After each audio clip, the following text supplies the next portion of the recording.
Hello. The 1930s, the height of the Great Depression. Unemployment ravaged the country, but amidst the struggle, Americans also focused on endurance and innovation. This decade saw the creation of groundbreaking innovations such as the ballpoint pen, the electric razor, the photocopier. What? And in the movie industry, technologies such as Technicolor and synchronized sound. Welcome to Movie Voyage. Through space and time, I'm Zachary. And I'm Sylvana. We are going through a cinematic voyage through every decade where movies have been made. Today, we're going to talk about the 1930s. The movie industry during this decade offered Americans an escape from the harsh realities of the Great Depression. Despite the economic challenges, the 1930s emerged as a golden age of cinema, producing timeless classics like Gone with the Wind, The Wizard of Oz, and other films which continue to capture audiences to this day. So they say. Mm-hmm. But it certainly captured us, hasn't it? Because we're about to do it. We're about to go watch Mr. Smith Goes to Washington. Now, when I say we're about to go, I mean we already did, yeah. And we're here to talk about it. So today's stop, we're going to be talking about Mr. Smith Goes to Washington. Directed by Frank Capra. Well, it's got a U in it. It does, but I think that might be a typo. Well, whatever's in front of me, I'm much like Ron Burgundy, I will read whatever's in front of me. Capra. And it stars actors such as James Stewart, hello, Jean Arthur, and I suppose that's Jean Arthur as well, if you're from America. Oh, wait, was that James Arthur? Was that supposed to be James Arthur? No, that's really Jean Arthur. Sure. That's the woman, yes. All right, yes, we're really not sure who was in this movie. And also Claude Durand. Claude. Or is it Claude Rains? We'll never know. I think the cat may have actually stepped on. If you're watching this, you'll see a cat walking in front of the camera right now. Mm-hmm. But in pre-production as well, the cat may have been walking on the keyboard and separated the DE from the CLAU. And now it's just Claude Durand instead of sounds better, honestly. Claude Rains. Yeah. Sounds a lot more French now. It does. Claude Durand. Anyway. So would you like to tell us what the context is for our gathering today? Yeah, of course. So Mr. Smith Goes to Washington was the third highest grossing film of the 1930s, of the whole decade, only behind Gone with the Wind and Snow White and the Seven Dwarfs. Snow White and the Seven Dwarfs, yeah. One of my personal favorite movies. Is it? No, but it's the only one I knew on that list, so I might as well say something positive. What do you mean? You've seen Gone with the Wind? I sure haven't. Oh, wow. I sure haven't. Maybe that is our next stop. It can't possibly be. Well, because later on in life. Yes. 10 episodes from now, perhaps we'll do that again. Because our journey takes us through every decade. We did the 1920s last week. We're doing the 30s this week, 40s next week, etc. And we'll be doing that all the way up until the 2020s and then wrapping around again to the 1920s. That's right. All right. Should we get started on talking about this movie? I feel like there's a lot to be said. I think you should go ahead and say some things about this movie because once I get started, I'm liable to never stop. Okay. Well, I have one fun fact. How about that? And then we can begin with things. The fun fact is that in the movie, there's the thing called the Boy Rangers, a very important organization that Mr. Smith is involved with. Yeah. It obviously is really actually truly the Boy Scouts, right? The facsimile for it. Yeah. Frank Capra actually did want to use the Boy Scouts of America, and they refused to allow him to use the name. So that's why they created the Boy Rangers instead. Here's a question for you. I don't know if your name is Siri and you'll be able to answer something like this. I'll try. Do you know who created the Boy Scouts? No. Wasn't it something like FDR?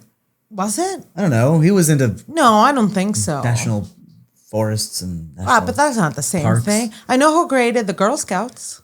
Oh, was it FDR? No, it was a woman from Savannah, Georgia. Wow. Is that where it is? Yes. Oh. For a second, I forgot.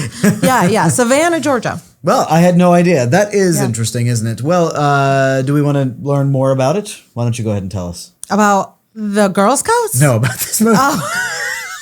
I'm like, I don't have anything more other than that one tidbit. Even that is amazing that I remember. I appreciate that you were willing to follow me down that road if indeed you thought I was leading you. I really did think that is where it was going. Okay, well, the other thing about this movie is that it was badly received. People did not like it. And for what reason? Politicians, the government, the press, they all were like, we are deeply offended by this movie. They are attacking us, our character. They said that it was anti-American. You sound just like the Senator Payne in this movie.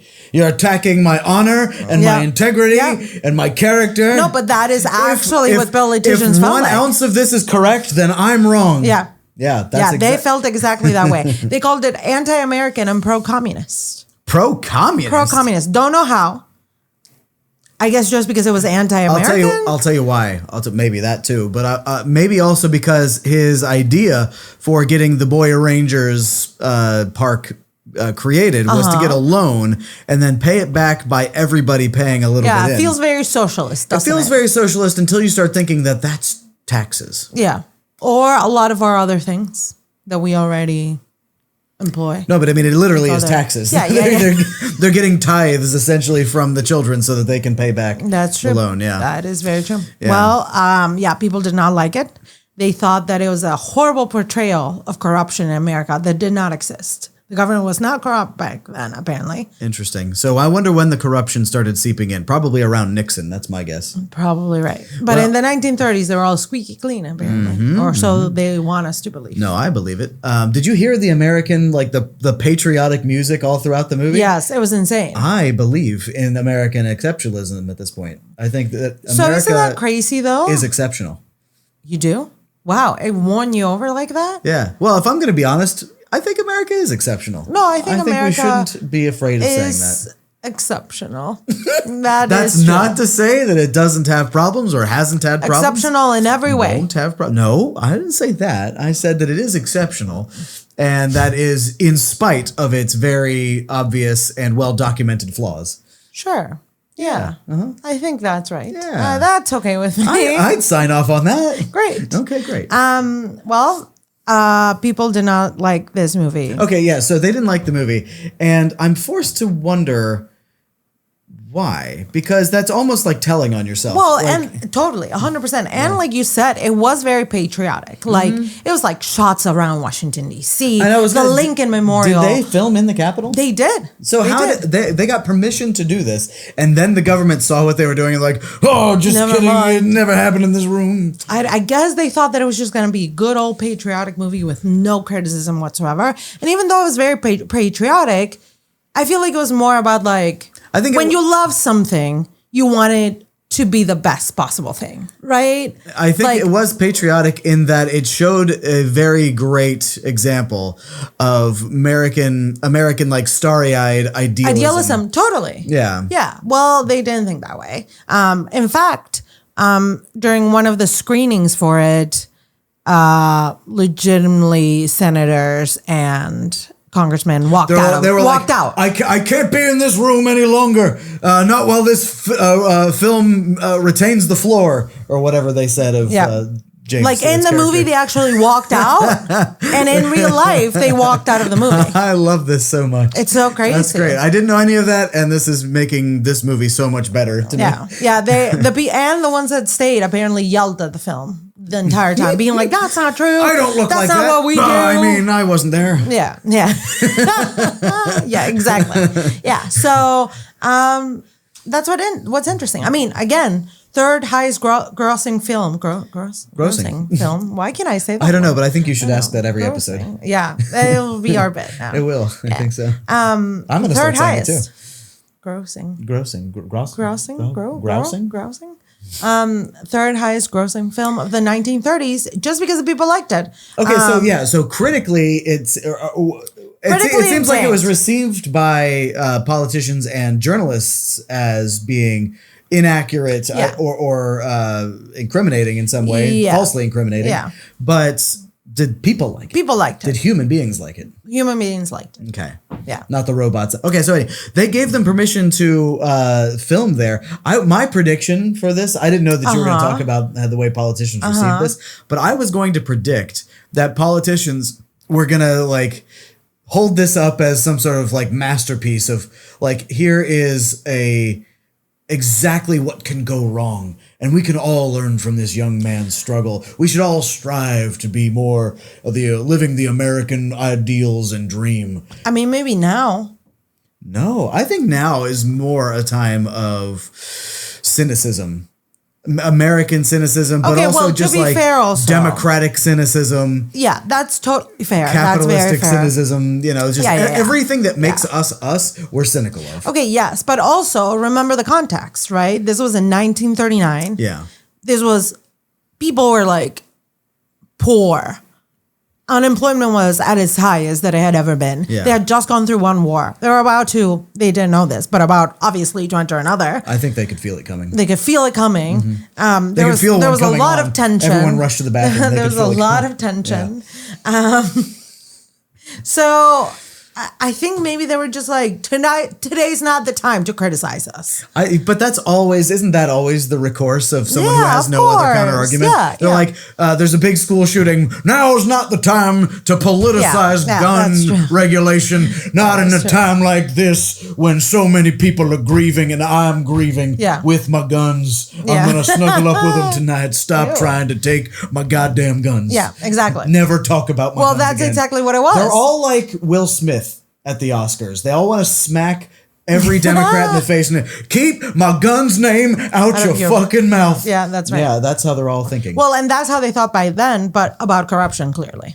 Yeah, no They were time like, is a good time. Yeah, like today, like clearly they were like, I'm corrupt and I need to be making money because it's the 1930s and it's a Great Depression. Hey, and now you want to let the world know that I'm corrupt? Don't you have some decency? I'm trying to make some cash. I'm trying to make some money. I'm trying to graft. Let me graft. Trying to graft. So yeah, that's some context for how it was received back then. Okay, now does Capra have any words to say about how this was received? Yeah, obviously he was very upset about that, but weirdly enough, I think I read a little bit. I read a little bit about this. Capra was talking to you. Capra didn't tell me this himself. Okay. R.I.P. to a real one. I suppose he was a real one, wasn't he? But this was basically his only film that was no. I mean, for the audio only listeners, I made a face. Yeah, I was like, She's no. reacting to Yeah, that. yeah. The only film that was more from the beginning kind of. There was one very idealistic person, right? Later on, things became a little bit more cynical. There was still a little bit of hopefulness there, like, for example, with It's a Wonderful Life. I was just going to bring that up. Which is also a Frank Capra film. It sure as heck is, and that's one I'm very familiar with. But I think people said that after he did Mr. Smith Goes to Washington, which was one of his earliest well-known ones, he became a little bit more disillusioned and wanted to hit more at the side of people that's like bad, honestly. Not saying that they aren't redeemable, obviously, in It's a Wonderful Life, but people are not. Yeah, I mean, at his lowest moments, he called someone a silly, stupid woman. Right. Silly, comma, stupid. Yeah. Exactly. And then he went and hurled himself off a bridge, or attempted to hurl himself off a bridge, but a small wingless angel did that instead. Well, I mean, It's a Wonderful Life is a depressing movie, wouldn't you think? Yes. It's a pretty depressing movie. It's honestly more anxiety-ridden for me. I mean, that too. For me, it's especially for the first half of the movie. I'm just like, leave town. Yeah, Stop being here. That's true. Yeah, and he's like, no, I've got to take care. How does Jimmy Stewart sound? Barry, I want to do what I want to do. That's how I get into his voice. I want to do what I want to do. I don't want any plastics. I don't want any diapers. And anyway, yeah. So he did not. Well, he didn't want to stick around. He wanted to go exploring, and the building and loan kept calling his name, and he had to keep taking care of it. Yeah. But don't you think it's a way more like downtrodden, kind of like rough life rather than like this man, And Mr. Smith, who was super until the very end, the whole time, super filled with optimism. I don't know that I would say that it was necessarily different than that because it's basically Jimmy Stewart playing the same character. You think so? It really is, except for this time he had to do more than a 24-hour I guess filibuster on the yeah. Senate floor. So in that movie, he at the beginning he was like the most like happy-go-lucky. Yeah. I'm gonna go explore the world. Yeah. I'm gonna go see the Antarctic. I'm gonna see the ice caps. I'm gonna go snuggle with a penguin. I'm gonna go everywhere in the world. And then things kept beating him down, and then he became more of a kind of cynical fella. Yeah, but that was near the end of the movie. Mr. Smith never wavers. I don't know. I feel like he does waver. He needed the lady. What was her name? Did she have a name? Saunders. Does a woman even need a name in an old movie like Saunders. this? That's right. No, Clarissa. Clarissa Saunders. Clarissa to her friends. Yeah. Yeah. But incredible that she was so smart for a woman.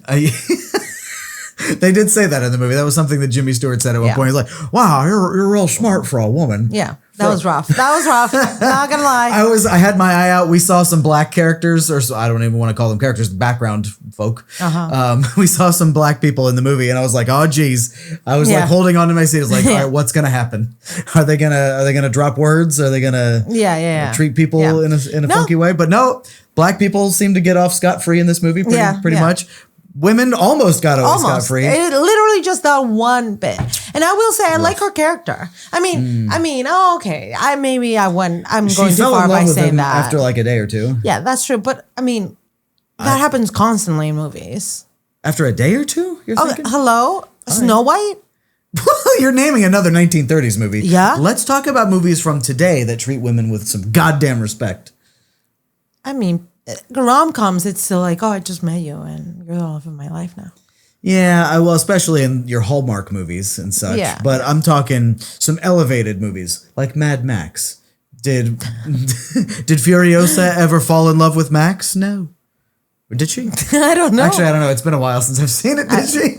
I have no idea. I haven't seen it. Might have. So. Actually, I don't know. Maybe we'll that's have to watch it now. We know. Yeah, we have to watch it.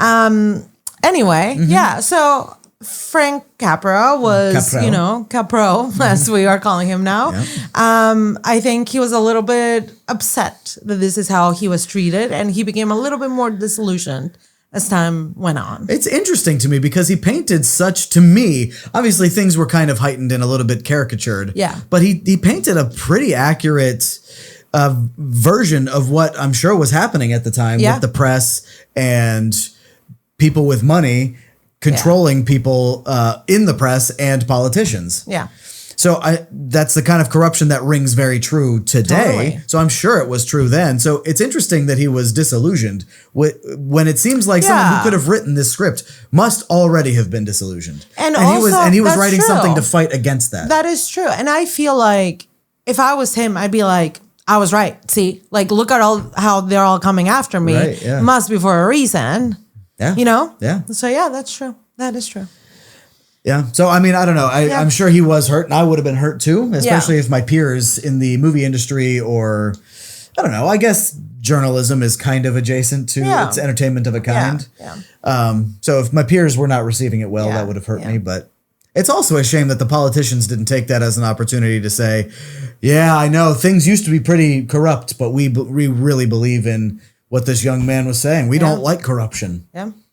You know? That's true. That could have been a good opportunity. I know. I don't know. Like, again, they really told on themselves. To stake a claim for what is good and honorable now. Yeah. I think, again, they told on themselves. They were like, oh, I'm so offended by this. Why? Yeah, why are you so offended? Why? You're fine, aren't you? Aren't you? Aren't you? Yeah. All right. Well, Captain's Log.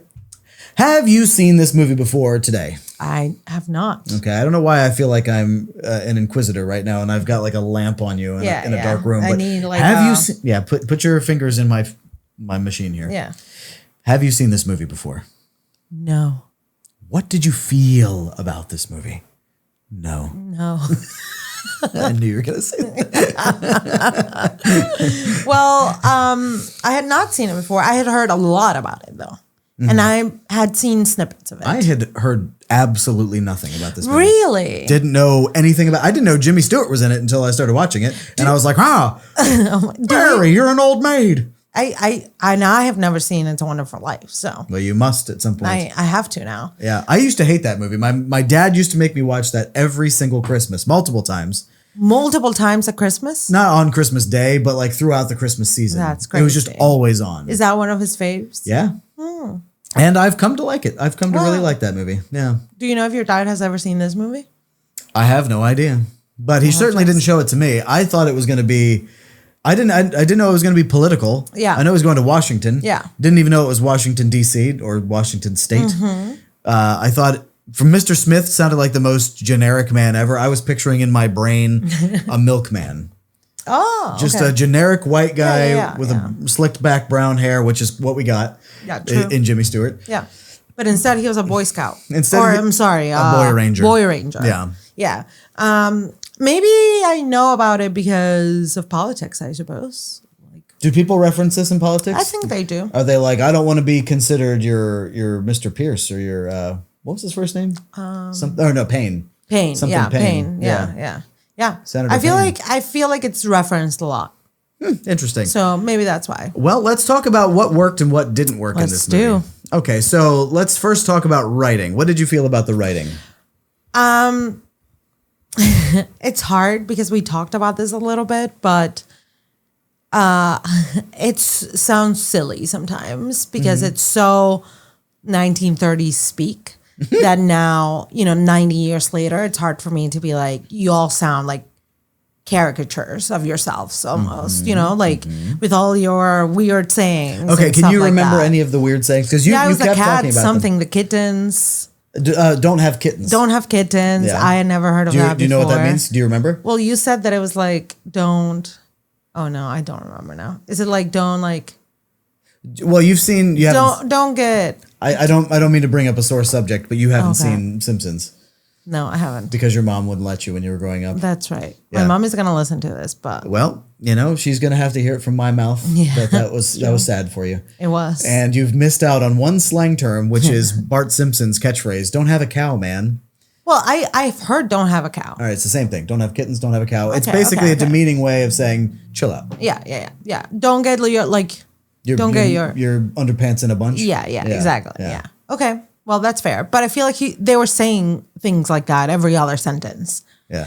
So it's hard for me because now, again, it feels like an exaggerated like version of how people talked. I guess that really is just how they were. So if I'm really gonna be fair to it, I think the writing was fine. I think it was pretty quick paced, fast paced. I thought a little bit of The West Wing. Yeah, I thought of it at one point too. I mean, not just because it's political, but there was lots of walking. I mean, not a lot of walking, but a lot of talking. Yeah. of And a lot of politics. like really like quick pattern, dialogue. yeah. So I enjoyed that. I think I will agree that the story seemed to move at a reasonable pace. That's not something you can say No, about I think that's It's a true. Wonderful Life. Yeah. It's a Wonderful Life does actually Is it as become long? languorous. Yeah. But Yeah. this had a good pace to it. The only real like story concern I had was that it didn't have an ending. Yeah. So I have something to say about that. It started at an ending, and then all of a sudden it was just like, just kidding, it's over. Yeah. And for those who haven't seen it, maybe or need a refresher, so at the end of the movie, the Senator Payne, who has been lying this whole time, saying that the main character Jeff, who is a newly instated senator, was trying to enrich himself by preventing some bill from going forward or whatever. He comes out and says that he was lying, this bad senator guy. And he's like, I was lying, just kidding. Don't expel this guy. Expel me. I'm the bad boy. And then almost before he was done with his line, it was just like, the end! Ha-ha! And we didn't get to see any resolution between those two characters that had built up and established a real deep and long-lasting relationship because he had been friends with his father and stuff like Yeah. that. We didn't He get admired to see, him. Yeah, we didn't get to see a resolution between the main character and the lady that they built up, and she was crying for him and said she was in love with him or whatever. Yeah. We didn't see a resolution with the people of Jeff's state. Yeah. Because apparently they were running smear campaigns all over the place for him. There was so much left unresolved that it was just like so jarring. Yeah, I am totally with you. I have a couple things to say. All right, hit me. Well, first of all, I'm curious. What state do you think he was from? Oh. If you could Ohio? I have no idea. No, I would guess one of those national park states. Off there in the middle of the country. Like what? Idaho. Oh? Nebraska, Wisconsin. Do you want me to tell you? What is it? Well, we don't know, but well, okay. Well, we don't know for sure. But apparently there was some inspiration that was taken from a senator from Montana. Montana, the one state I didn't was mention. In fact in my head I always thought he was from Montana. Yeah. Because it was like the prairie in the middle of nowhere and Boy Scouts. I'm like, that feels very Montana to me. Yeah, I suppose so. But that is what apparently it was based on. I could also have seen Washington State. Yeah, I could see that. Yeah. Totally. Okay, so just wanted to let you know. Thank you that I was wrong. And two, apparently there's an alternate ending. I thought you were going to say there's a sequel. That we have to watch immediately. All right, let's do it. Just kidding. Okay, there is an alternate ending. That's right. That they cut. You say that's so tantalizing. That's right. Well, I want to tell you what it is about because I think it would really satisfy your cravings for more. I do have cravings for more. Yeah. In fact, it's not so much cravings as demands. Well, Frank Capra, you've done wrong. Well, there is a scene out there that he cut. We don't know why he cut it. Obviously, he shouldn't have cut it. Yeah. But there's a whole scene of him going back to his state, being lauded by the people, him reestablishing a relationship with Payne, Mr. Payne, Senator Payne, Mr. Payne apologizing, him like establishing the park or whatever for the Boy Scouts, Boy Rangers, and him being married to Clarissa. What if he got married to Susan Payne? Mr. Payne's daughter? Yeah. And everything from the Clarissa storyline just gets thrown out of the window. Yeah, was for nothing. Yeah. Is he still a senator when he returns? Yes. For that scene? Okay, good. Nice. Well, where do people find this? How do we know about this? I don't know. I saw it online. On TikTok? No. How great would it be if Mr. Smith Goes to Washington is on TikTok? That would be funny. Like bits of, like what millennial / Gen Z / Gen flipping alphanumeric or whatever we're on right now would be watching that on TikTok? Nobody. Well, we can try. We could. Let's make a new TikTok account where we upload nothing but 1930s movies. Yeah, that'd be funny. Or just Frank Capra. I don't care. Yeah. All right, so that's Jeff's situation, or the resolution at the end of the movie. Yeah. What do we think about the progression of Jeff's character throughout the movie from being a starry-eyed idealist who's like hopped up on America juices at the beginning to someone a little bit more realist? I don't think disillusioned is I don't want to say a little disillusioned, but not for the real America that he pines for. Yeah. For the America that we happen to be in right now. Yeah. Maybe he is I think that's fair. Yeah. I like that arc. Yeah, I think they handled that well. I think they handled that well. A lot better than Mr. Senator Payne's arc. Well, his, I didn't quite like, I think he had aspirations to becoming the president, but still, every time he met with Mr. Taylor, the Moneybags guy who was trying to corrupt everything, every time he met with him, Mr. Payne was like, no, I don't have the stomach for this anymore. I won't do it. I can't do it. And then he would do it. Yeah, that's every single time. Every single time. That's the thing, because I thought, like, if there had been a nice arc of him, like, slowly being like, I can't do this, I can't. And then it all builds to him being like, it's me, like, expel me. Yeah, so at the very end when he says expel me, the 2 minutes earlier he'd been standing up on the floor being like, this man's a liar, and he still had the fire and brimstone. Yeah, totally. For his lies. Yeah, and his corruption. That's what I'm saying. Like, weird. I think that arc did not work for me at all. Yeah. I think Mr. Smith's did. Yeah, and I really did like that. But Mr. Payne's arc didn't seem like it had a satisfying build up. That's because it had a good foundation at the beginning with it was very well established that he and the main character Jeff's father used to work together and they were both very idealistic and they would fight for lost causes and stuff like that. And now clearly he has been corrupted and has been far too comfortable playing whatever political games Right. and money games are necessary for him to get what he wants. But trying to reshape his character into something better and getting him back to the beginning, Right. it didn't seem like there was a very natural progression No, there. it felt like they were teasing us Yeah. and then kept pulling back. Yeah, it was exactly. like, he'll be better. No, he isn't. Yeah, I like know, over yeah. and over again. It was too many times that they were like, he'll be better, we promise. And then it didn't end up It was happening. very Lucy with the football and Yeah. and Mr. Peanut himself. What's his name? Charlie. Charlie. Brown, I believe is his last name. Mr. Brown. Mr. Brown. When he grows up. Yeah. Totally. That didn't work for me well at all, I think. What did you think of the writing / just the characterization of Mr. Taylor? Who is Mr. Taylor? He was the Moneybags. Oh, yeah. That was weird. It was Mr. Moneybags who was near the end of the movie. He was the one orchestrating seemingly all the corruption in Washington, D.C., but also he owned all the newspapers, especially in his home state, and seemed to have paid off the police in his home state. He kind of controlled everything. Yeah, that was crazy. Yeah. I mean, I guess there are people like that, right? I don't know that they can control quite that much anymore, but there are people that have money and they are able to control, right? Like there's people who have money and are best friends with the New York Times editor. I don't know. Like I feel like there's ways, more subtle ways perhaps to like pull strings or maybe do maybe things. I know you have been very politically connected in your life. But maybe you just haven't met the right, or you have not yet been introduced to the depth of Illuminati that it takes to control people as this man once did in this movie. Yeah, that may be fair. Have you ever met an Illuminati? I have not been an Illuminati. Well, of course Not you're going that to I say know. you're not going to say that on mic, Not obviously. that I know. Obviously, you're not going to say it on mic, but give me like a wink with this eye so the camera can't catch it. Oh God, guys, she did actually. No, wink. I didn't. No. Okay. No. All right. I Okay. did not. So, what do we think of? So anyway, the Mr. Yeah, Payne, you tell me Mr. about Taylor's Mr. character. Taylor. Yeah. I mean, for me, I thought that it seemed very honest. Yeah. It seemed like an honest take of somebody who had been in contact with someone who has got way too much money and influence, Yeah.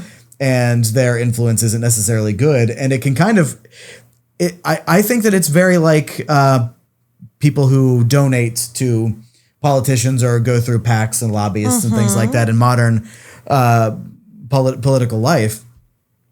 It seems like they've got so very much influence on how a politician is going to vote or spend their time and energies that seeing this just felt like one man in that movie was representing all of PACs and lobbyists today.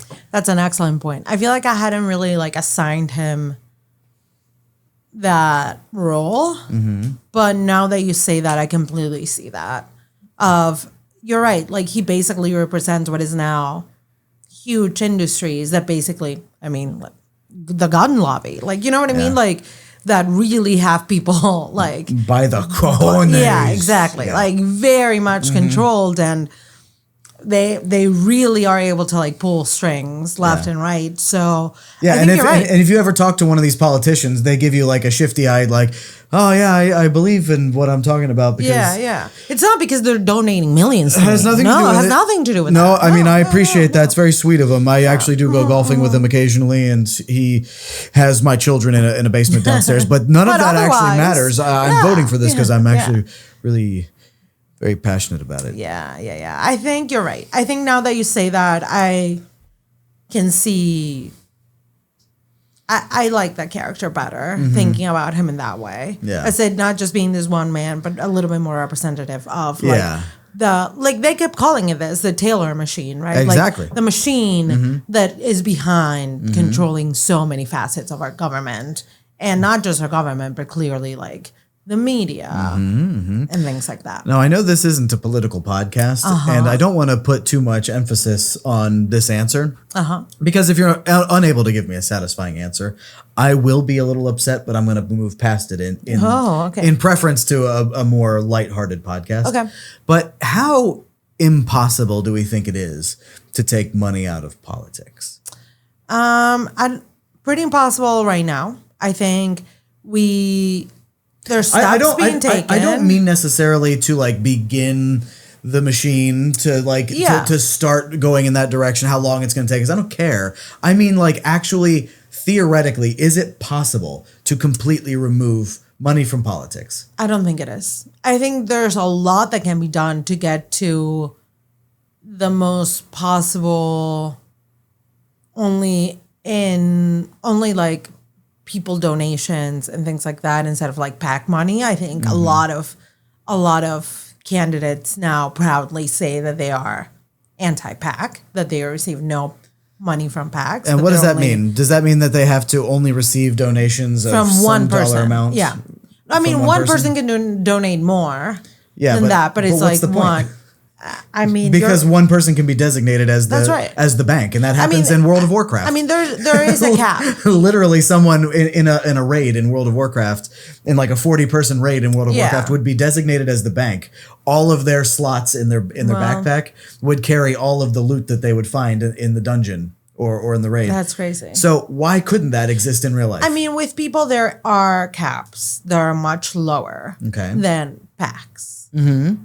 So it limits it, but it's still pretty. There needs to be campaign finance reform. Do you know what the cap is? I think it depends per quarter. What? Yeah. Why? Well, campaigns run like per quarter, and I think it's dependent on that. I want to say it's that, not monthly. That there's a cap for how much you can spend, but the as caps, an individual. The caps are different per quarter, though. No, just I thought per that's what you were quarter. That's where the how cap much, is. Yeah. Okay, and do you happen to know offhand what the personal cap is? I'm not sure. Yeah. Okay, that's fine. It's still a pretty significant amount of money. I'm not gonna lie. It's still like thousands upon thousands upon thousands. Okay. It's not like $10. It's like $50K maybe. Can we cap it at $100? I mean, maybe we should. Can we please cap it? That is the other thing. Okay, I don't want to devolve and I don't want to like talk too much about this, but I think the one thing that I will say is that another thing that politicians now are very proud of is that they talk about their average donation, average money donation. So the lower it is, it means that the average of it is that there's not that much people donating a lot of money of it. So if somebody's like, if I were to be running and I'm like, my average donation is $8, that means that most people are not giving me insane amounts of money. Right. It's a lot of people giving me little amounts. Is it an average ignoring the highest? No. The outliers? It's counting everybody. Okay. Well, I think right now the lowest that we get is high 20s as the average. Shouldn't we not? The average kind of doesn't mean anything. Because the median means more. Yeah, I guess that's true. Yeah. Or forget that. The highest means something. Yeah. Well, I don't know that they're ever gonna be able to cap. I think it's like the whole thing, right? Like we then end up talking about money as free speech or what have you. Is money free speech? And is the argument that it is? I mean, the argument is if you are an individual who wants to donate $10,000 to a candidate, why should you be capped on that? If that is how you want to express yourself, the support for whatever. Well, okay, but why should you be able to donate? Why shouldn't you be able to donate money to anything that could lead to corruption? Yeah. Because it leads to corruption. Yeah. Well, but it's a less visible corruption, right? Okay, well, just because it's less visible, if we're already acknowledging that it is corruption, then we should be able to say, no. Well, that's why it's not free speech, because it leads to corruption. Yeah. I also don't want to I think it shouldn't be allowed to pay off casino managers or something so that you can, I don't know. I just came up with something random. But like if you paid off, like how about you pay off a casino, whoever's managing the floor that day, so that they can just look the other way as you pocket a few tokens. Okay. Is that thing people do? I have no idea. But if it's not, maybe I've just given some really interesting advice to the more corrupt minds in America. Yeah. Maybe. I don't know. Yeah. Anyway, doesn't matter. All right. What do we think of the cinematography in this movie? There were parts that were weird.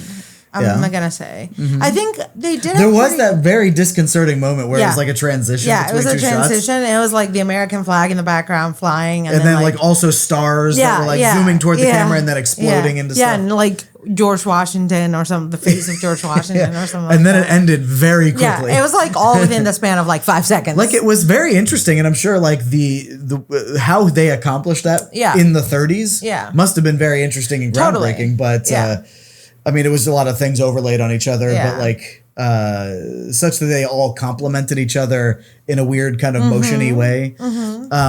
But it was very disconcerting, I guess. There was no, like the movie, there was kind of no resolution to that transition. Yeah, I think that's right. Yeah. I think in general, like the cinematography, I think the editing with some of those shots was a little weird, a little funky. Though, do you think we have now, it's a decade later. Yeah. Has the film industry grown? Since the 1930s? We are in the 1940s. Since the 1920s. We are in the 1930s. Yeah. It's definitely progressed. Yeah. No, I mean the cinematography. You can see it. The cinematography in general, like the shot placement, the composition is better, but also the pacing from scene to scene is much better. Also, just the camera, I think, is better because the lighting is much less overexposed. At least in this movie, that's the case. I totally agree with you. I think it was much better. I think there were a couple weird parts where you could see the cuts between shots that I feel like now that's just done so seamlessly. We never think about it. Yeah. But it was like a shot of one of the Mr. Taylor or whatever, and he was talking, and then you could see that the next shot was him saying something else, and he had moved a little bit. Yeah, so it was a little bit of a jump. Yeah. So I feel like, I mean, there's still more to be done, but I'm impressed with how much it's. I don't know what they call that, because usually I feel like I actually don't know what that would be called, but that's basically, if I'm remembering what you're talking about correctly, is where he was talking, and basically he had gotten to the end of his sentence, and it was on him. Yeah. And then it just kind of twitched. Yeah. And then he delivered another line. Yeah, exactly. Yeah, so that was either because the camera reel ended, his take kind of flubbed or something like and that. And he had to redo or they came up with an idea after that and they wanted to add it in. So they kind of matched his movement his position to where it was, and he just did it again. Yeah. If we did that now, I think we would just have given that another camera angle. That's what I was gonna say. Now it's just another camera angle, but so it's done so much more seamlessly. I think for even in the 80s, they didn't do as many damn camera angles as we do now. Yeah, that's true. And as many cuts as quickly as we do now. Yeah. But certainly in the 1930s, it was much more of a stage play. Yeah. Like every scene was kind of a play. That's right. And they would deliver all their lines together. And sometimes there'd be a camera cut, but it was really not that common. Yeah. What did you think about, there was one part of the movie that I was kind of confused by cinematically. Or cinematographically, where he was upset when he first read in the newspaper that the journalists had like misrepresented things that he had said, taken pictures of him when he was doing like bird calls and made him look funny. Yeah. He went around town punching a bunch of people. Yeah. And the way that they shot that made me think we were in a dream sequence. Yeah, and I that was thought so for a strange. long time that we were in a dream sequence. Yeah, you did. And I was only like very begrudgingly after we started like, there was a scene where he was talking to people about that. People were referencing it. I was like, okay, I guess that was real. Yeah. But it looked very different than the rest of the movie. It looked very different. And I don't know if that's just because it was so out of character for who they had Established made us him. believe was this man. Yeah. Or what. But I also think the way it was shot, I think there was a little bit of like the frame rate was higher. Yeah, I actually don't know if the frame rate was higher. I think the frame rate was lower, but then they like sped it up or something. Yeah. Either way, it made him look like he was moving around really fast. Yeah, like he was the kind of camera like, angles were like really like low down, looking up at him, like running through a hallway or whatever. It was all very like manic, and it felt weird. Yeah, it did feel weird. I think that is probably one of the only parts of the movie where I was like, this doesn't work at all. And it's possible that those camera angles, like if we really wanted to get into first year film class, like analyzing shots of the movie and what the director wanted to make us feel. Maybe it was supposed to make us feel like he was having almost like an out of body reaction. Maybe, or like his anger and the low down angle made him look bigger. And so, like, it was supposed to represent how intimidating he was supposed to look to people, or something. I don't know, Maybe. but it felt experimental. I'm sure it was for the time. I don't think it quite works now. I'm with you, especially with how we've established cinematic visual language. Yep. But yeah, it was a little. That bit was weird. very odd. That was a very odd part of it. Yeah. Okay, what did you think about the score / soundtrack? Well, we talked a little bit about this. It was Yeah. very patriotic. Lots of trumpets. Especially in the beginning. Especially in the beginning. You know, I don't really remember what was going on with the music like Towards the halfway end. to the Yeah, end. me neither, actually, now that I think about it.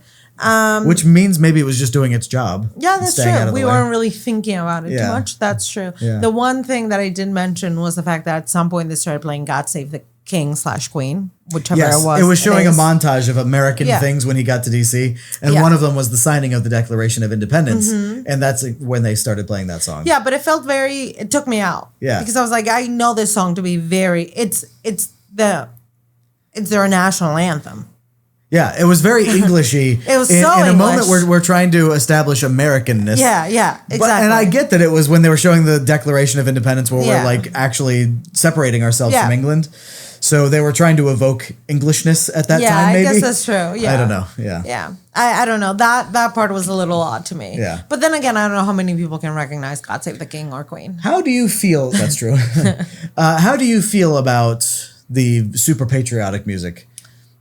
Do you feel patriotic? When I listen to patriotic music. Yeah. I don't think so. What makes you feel patriotic? I don't know. The last time that I felt fully patriotic was at Disney. That's right, because we were in the Hall of We were Presidents. Follow the Presidents. Yes. And I was like, hell yeah.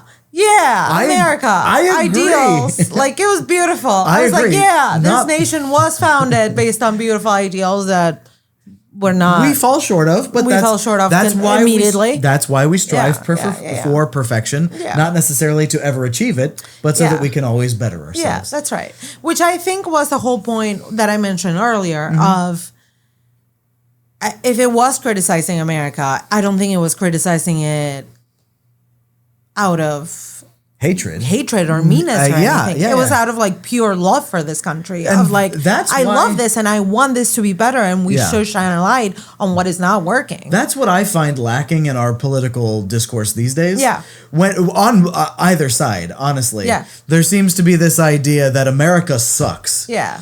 And we're just trying to make one crumb of it okay, and it all feels very like just cynical and filled with hatred and loathing. And to me, that doesn't seem like a good argument to inspire other people. Yeah, that's true. It doesn't feel like a good argument to inspire change. And certainly, I don't it's know not- about an argument to inspire change, but hatred certainly rallies people up. Sure, but so does optimism. Yeah, I guess that's I think true. hatred's just easier. Hope. I think it's lazier. Yeah, I Hatred is literally just lazier. Yeah, it is. It is. That is very true. So that is very true. So I really liked this movie for that reason. Yeah, me too. Because it's goofy, the kind of goofy, over patriotic. Yeah. Oh, gee golly, I just think that America should just be beautiful forests and babbling brooks. Yeah. And I want the boys, like, take in kids from the city and put them into the forest so they can learn good, honest lessons about what America should really, people of all colors and creeds and like all the things he was saying. It's goofy and it's over the top, but honestly, that's what America is. Goofy and should be, yeah. America is goofy and over the top, and I think that's good. Yeah, That's I'm with fine. you. Like, and we should love what we're building here as a people. We should love the country that we're building and try to make it better always. Yeah. We can point out when things are bad. We can say that certain things are bad, but it should be coming from a place of almost like a familial place of course. love, where when you see like somebody in your family going wrong, you're not criticizing them because you hate them. Yeah, of course. You're trying to save them. Yeah, that's you very love true. them and you want them to be better, the best version of themselves. Well, I think that's a huge criticism of people who now are like, oh, you like the West Wing. You're like that person who wishes that everybody in government was good. And I'm like, yeah, what's wrong about wanting that? You should that want would be that, great. yeah. That would be great. Yeah. So yeah. Yeah. I'm with you. Anywho, what do we think? Should we talk about the acting? Let's talk about the yes. acting, yeah. Okay, well, I'll talk a little bit about it. Go for I it. think I don't know how I feel about, excuse me while I remember her name, Jean Arthur, the woman who I played remember Clarissa. Jean Arthur. Jean Arthur. I think that's what her name Okay, is. well, Jean. Jean. She was not my favorite, I will say. Was that Clarissa? That was Clarissa Saunders. Okay. It felt a little, well, I don't know, because I think it was over exaggerated in general. And this is also like the first decade where there were like the talkies, right? Like actual. So I think like they were still adjusting to not having to be over exaggerated in every single thing that they did.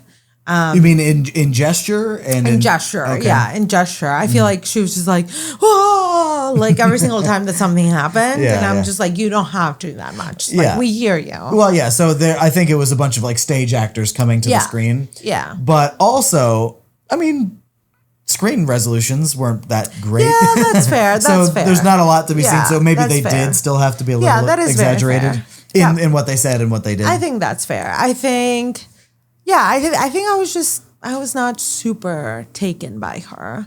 However, I did like, what's his face? James? Is that his name? James Dean? He wasn't in this film. No. What's his name? You know what Stewart? I'm talking about. Yes, James Stewart. I did like him. Yeah, he's a very interesting. He's compelling, I feel like. He is compelling, isn't he? Yeah. He is that same person in every movie. Of course. But I mean, that happens now too. He's the very optimistic, oh, gee, shucks, golly whiz, I mean, who gets beaten down by the end of the movie and then has to re-find his spark. Yeah. Yeah. Well, we still do that now. Typecasting is a thing. Sure. Have you seen Rear Window? I have not. That would be a good film. I love Rear Window with Jimmy Stewart. Okay. Do we know what decade that was? I have no idea. Maybe we can add that to the list. Great. What is it called again? Rear Window. I'm looking it up on the Google machine. And 54. Google tells me that it's in the 50s. Yeah, okay. so and maybe for the 50s, we can do another Jimmy Stewart. That would be interesting. Or apparently it's with Grace Kelly as well. Who? Grace Kelly. Well, I'll have to take your word for that. Wow. Okay. Knows about James Stewart, but does not know about Grace Kelly. I know the men, not the women, you know? Oh, God. Okay. Well, okay. Well, okay. I don't know what else to say about that. I mean, obviously a joke. I know women. No. Do you remember that TikTok trend? Yes. Can you name one woman's act? Angelina Jolie. Okay. Can you name a second woman? Gracie Kelly. Grace Kelly. Well, Gracie to her friends. Oh, a third woman? Barbara Bush. That's so funny. This is like when you asked me about who a famous New Yorker was. Do you remember? And you said B. Arthur or something? I said Susan B. Anthony. Susan B. That was the only person that I could think of. I was like, Susan B. Anthony? I don't know. Can you think of a famous Marylander? Sure can. Go for it. We live in Maryland, by the way. That's why. Yeah. Michael Phelps. Okay. Yeah. Thank you. All right, Thank pretty you. good. He's Yeah. top shelf. Yeah. He smoked a lot of reefer and got himself damaged in the image department. Well, that's fine. Poor old I dear. suppose. Still went home with like 15 gold Still medals. the most decorated Olympian in history. That's so correct. You know what? That's fine. See, I know things. Well done. I would have said Dave Chappelle. Oh, I forget that he's from Maryland. Yeah, My bad. and same with Martin Lawrence.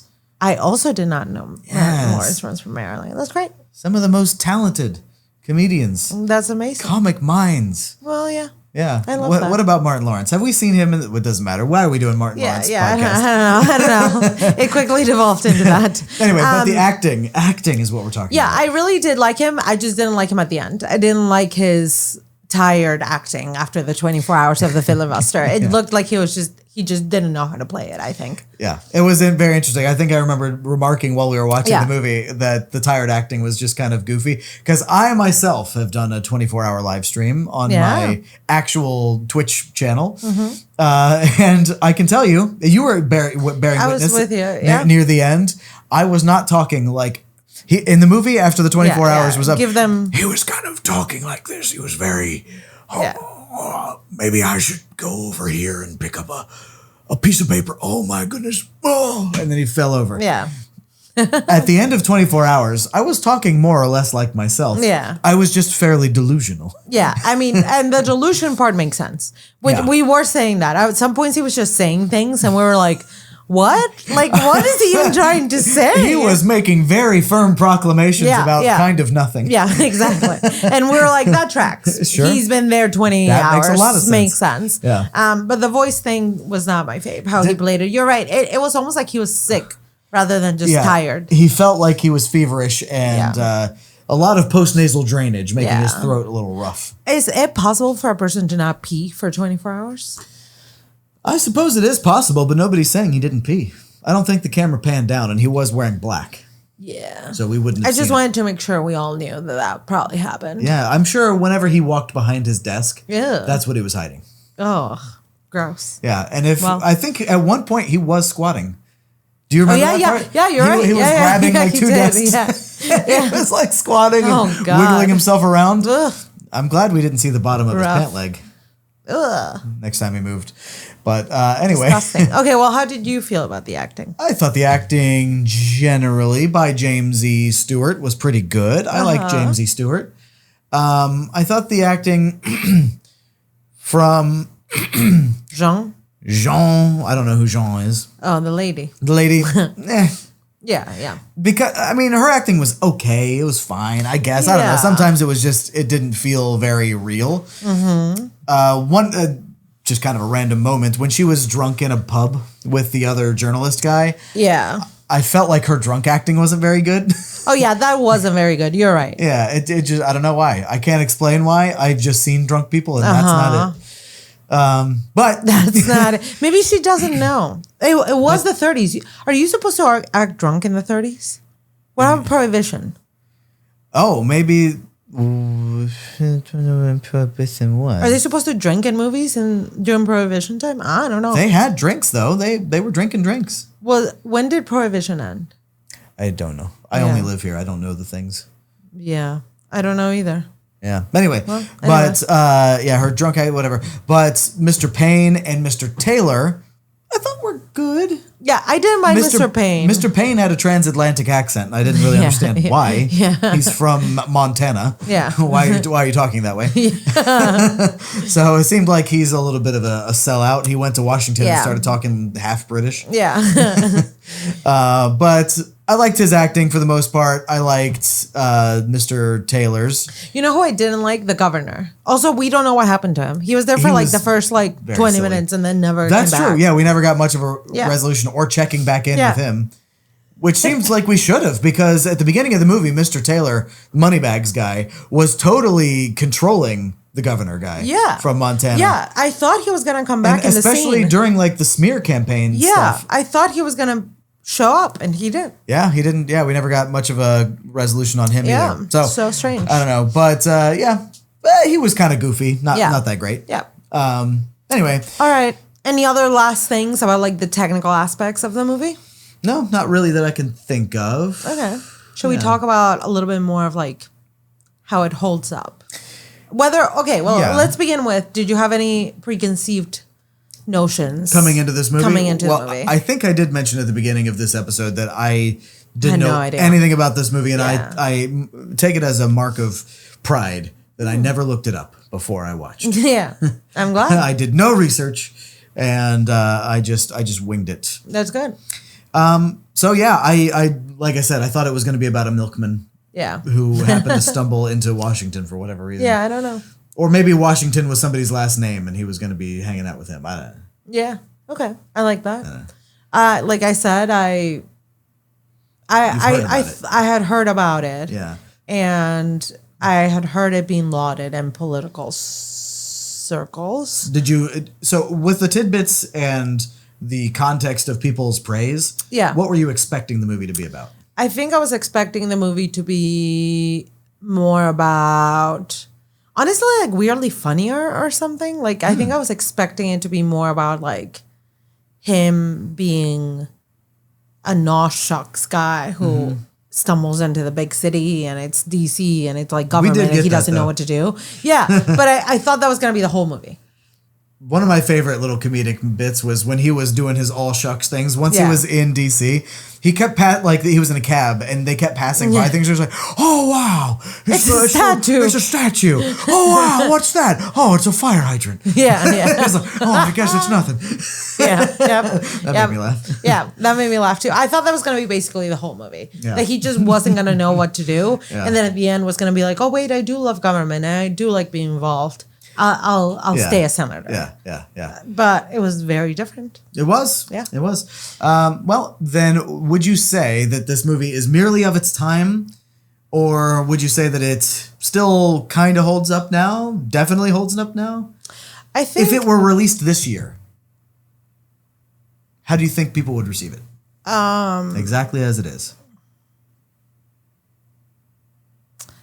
I think people would receive it well. I mean, I think people hate government right now. Yeah. I mean, the message, I think people would resonate. That would resonate with people. But do you think that they would like the movie as it is? Black and white, with the same edits, the same music, and the same actors. Yeah. I don't know. I kind of think so. I don't know why. I kind of have a feeling that people would like it. Maybe. I think I said this last week, too. But I think the spectacle of somebody releasing a fully black and white movie with audio that sounds authentically 1930s or something like that. I think the spectacle of that would be something. Like if there was a long lost movie from Frank Capra that no one's ever seen, and then people are like, it was released in movie we just theaters. Found it. We've restored it, and here it is. I bet that would be a big thing. Yeah. That's probably true. Yeah. Well, do you think it holds up? Yeah. I really think it does. Yeah, I think so too. I think it needed an ending. But other than that, I think genuinely a criticism that I have of older movies is pacing. I think sometimes they just let things sit a little too long. Yeah. I do like older movies that they don't cut the camera as much and that they will let actors actually act rather than cutting around lines. Yeah. So I like that about older movies, but I think some older movies can really sit in it too long. Yeah, that's true. Or maybe it's not just a scene, but like a whole act can just outlive its welcome. Yeah. But this movie it kept pace very well throughout the whole movie. It cut back and forth between A and B stories. I think that it did remarkably well, and I think it held up well. I thought it was good. I thought it was great. Great. Yeah. Did it improve or ruin your life? This is a big question that we always are going to be asking. Yeah, it did not ruin my life. Great. Yeah, it improved my life, I'll have to say. I think it also improved mine. Yeah. Yeah, I think this one improved my life because it just gave a new well, I mean, not new, obviously it's been around for a while, but new to me, take on corruption in government and American optimism bumping heads. Yeah. I'm 100% with you. Yeah. Could have said it better. Well, perhaps you could have. Give it a try. Well, I think it really did improve my life. I think it, and I mean, I have seen my fair share of political dramas because it interests me, obviously. Yeah. But I think this felt very honest. And it really did a great job at holding both truths of you can be idealistic about this country and there's so much good to fight for, while also look at how shitty this government is. Like, I like both being so prominent in the movie equally. Yeah. I like that. Yeah. I like that a lot. Totally agree. Yeah. Totally agree. Okay, well then, let's see. Would you watch it again? I think I would. You would? I think I would. I think I would too. Yeah. Let's watch it tonight. Well, I don't know about that. But why? Because we just finished it. Yeah. But you claim to love it. Did I claim that? You claim it. I claimed that I would watch it again. Yes. Oh, okay. Well, never mind. Apparently she doesn't love it. No, that's not what I meant. Well, you'll have to wait for the ratings. All right. I would watch it again. I have another question to add here for you. Oh, okay, sure. Do you think, Cassandra, is that her name? Clarissa. Clarissa. Apparently you're not a friend of hers. Well, I forgot. Okay, I'm sorry. Do we think Clarissa and Mr. Smith make it as a couple? No. No? Okay, tell me more. Because I think at her core, She is too cynical. You don't think she can change? He has melted her icy exterior a little Yeah. bit, but I don't think anything will be able to melt the icy interior. I think she'll start to freeze his fingers before that happens, and they'll get a divorce. Interesting. Yeah. Okay. They'll try to hide it from the community. They'll try to hide it from their kids. The Boy Scouts? They'll try to hide it from the Boy Rangers, Scouts. Boy Rangers. Yeah. But I think that ultimately their relationship will end, and he'll end up with Mrs. Payne. But it looked like she was... And by Mrs. Payne, I mean the senator's wife. Oh, okay. Yeah. Did we ever see her? No, but she's got to be there, right? She's gotta be there somewhere. Men marry women, and that's just the way of things. Yeah, that's right. I think I have to agree with you that I don't think they make it. Yeah. We never even saw them get together after. Yeah, I didn't even know that he was interested in her at all. No, I don't think there was zero indication of that. We never saw that once. Yeah. We saw by the end. The closest we got was him sort of smiling when he's like, Mr. whatever, Ditz or Diz Yeah. thinks I'm in love with you. I think I am. That's what she wrote to him. Yeah, I know. That's all we got. Her already being in love with him and sending him a note and him being like, huh, what? I've been up for 24 hours. I barely know what I'm looking at. Thanks, I guess. yeah. I think that's right. Yeah. All right. So just so you know, have you seen what Rotten Tomatoes... Don't look? I had already seen it. Oh, okay. Well, I saw it when we watched it earlier. Got it. It was on the movie thing. Okay, well... 97%? 97% of Rotten Tomatoes. Yeah, so it seems like the critics have gotten their act together in the time since. Yeah. And they've started to admit that maybe this is a good movie. It's a good movie. Yeah, I think that's right. Okay, I'm very intrigued by your critical rating of this. What out of 10 would you give it? Okay, so should we... I feel like we may not have discussed this in the first episode, but... Are we giving this a critical rating of us watching an old movie by the standards of an old movie or now? I think... Like if this movie were to come out this year, am I judging it based on pacing standards, editing standards, acting standards of today? And like all the many decades worth of movies that we've now been able to consume and learn from in order to make a quote unquote better movie. Now people can argue if movies today are better than they were back then. Yeah. I would say that not necessarily, but I think that yes, we have refined many things. Yeah.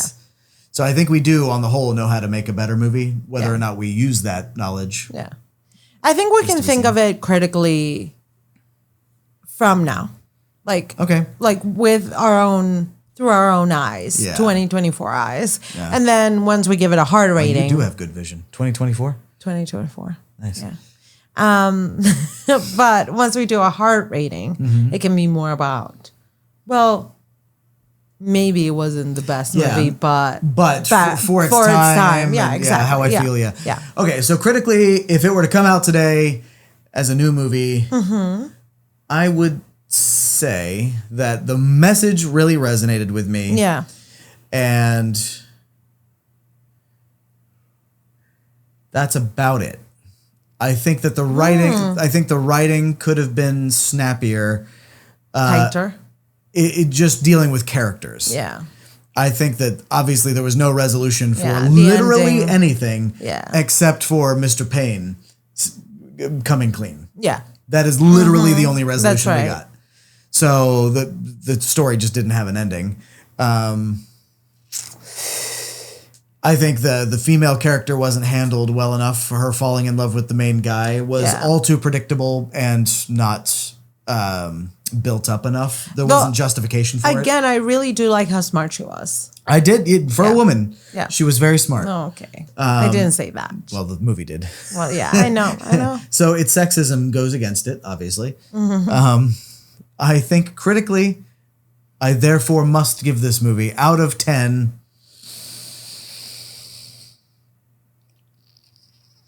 4.5. Wow. That's pretty harsh, I feel like. Yes. Interesting. Yes. I disagree with those Rotten Tomatoes. I think I'm going to give it higher. Okay.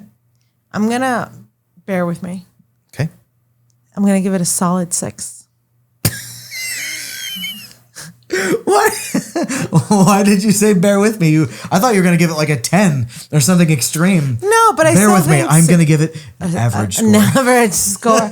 Well, because I still think that feels pretty high in some ways. A 6 out of 10. I don't know. Sure, I guess in the grand scheme of everything, if yeah. we're rating everything kind of on equal footing. Yeah. I think the thing that bothered me the most was the ending. Yeah. I think that was what knocked a lot of it down for me. Otherwise, I actually thought it was a well-made movie. If we're judging it from nowadays standards, I think it was not a well-made movie. I mean, yeah, I guess that's true. It was the message was great, I think. You don't think some shots were good? Yeah, some shots were fine. Yeah. But they were only fine. Yeah, I guess that's For true. today's Okay, that's standards. true. We did have some weird overlays in there for a while. Yeah. That's true. No, That's I mean, very but like even like some shots of the Senate, yeah, the floor of the Senate were fine. But I guess I mean Yeah. that if we saw that in a normal movie, we'd be like, that would be nothing. yeah, That would that's be true. nothing special. Do you think it's harder with black and white? Maybe, but I think also black and white. I regret saying that. Yeah, you're retracting that statement. I'm retracting that statement. I 'cause- have seen insanely beautiful black and white. black and white can do movies. things that color Yeah. can't. Yeah. I really want in you to terms of watch composition. Macbeth, for example. Ooh, yeah, that's one that I have Black wanted to and watch white for a and while. like some the one with like the Denzel. most beautiful cinematography of that Yeah. year for me. Yeah. Yeah. So anyway, Yeah, 6 okay. out of 10 for you. 6 out of 10. Okay, what would you give it for a heart rating though? This is out of 5 hearts. How many hearts? 3.5 hearts. Wow. Okay. Maybe even more. 3.75. 3.75 Yeah. hearts. That's where I'm. Okay, 3 3/4. Yeah. Okay. I give it 4.5 Wow. Nice. out of 5. Nice. For my heart. Yeah. Yeah, I heart, like that. My heart was much higher. Yeah, I on this. like that. That's pretty high. 4.5 out of 5. Yeah. I love that. Yeah, that's how I feel. I love that. Yeah. That's great. Yeah. That sounds great. Well, this was a good movie to watch, I think. Yeah, agree. I feel like very good. Do you feel more patriotic or less patriotic? I feel more patriotic for having seen it, for sure. Yeah. How about you? I think so. Yeah, Great. I think I feel more patriotic. It didn't tell me anything I didn't know about corruption. Yeah, sure. But it showed it in a very nice way. Yeah. And I liked the depiction Yeah. of someone who is still optimistic about America. Me too. Despite I like that too. knowing about the corruption, Yeah. is still optimistic. And not only knowing about the corruption, but it directly affecting him. Yeah. The corruption directly affecting his life. Yeah. Yeah. And still, in a massive way. in spite of that, Yeah. standing up for what he believes America should Yeah, be. And, that's right. And whatever other goofy sentimentality you Yeah. can associate with Yeah. starry-eyed Americans. Well, good. Yeah. Should we play the Star Spangled Banner right now? Do you want to? I think we'll get copyright infringement. Yeah. You're right. But imagine us playing it right now. Who wrote the Star Spangled Banner? I should know this. Wasn't it like Mary? I don't know. Something or other. Or was that the woman that did the flag? No, that was Betsy Ross. Yeah, Betsy Ross. Yeah. Yeah. Who did the? I don't know. I don't know. John Williams probably. Let's end this probably. episode. Okay. All right. Thank you all very much for watching / listening. If you'd like to contact us, You can follow us on Instagram at Movie Voyage Pod. and if you'd like to review us, I would strongly encourage you to do so. Do so on Apple Podcasts, rate us a 5 stars, and give us a nice pat on the bottom of a review. Yeah. A nice affirming pat on the bottom of a review. Love that. Yeah, or anywhere else you can do reviews. I don't know everything, so maybe there are other places where you can leave reviews and it'll matter for us. Yeah, that's right. But do your duty. Yeah. Your civic duty. Do your civic duty Yeah. and rate us 5 stars. That's right. That's right. All right. Well, thanks everyone for listening / watching. I've been Zach. And I'm Sylvana. We'll see you next time. Goodbye.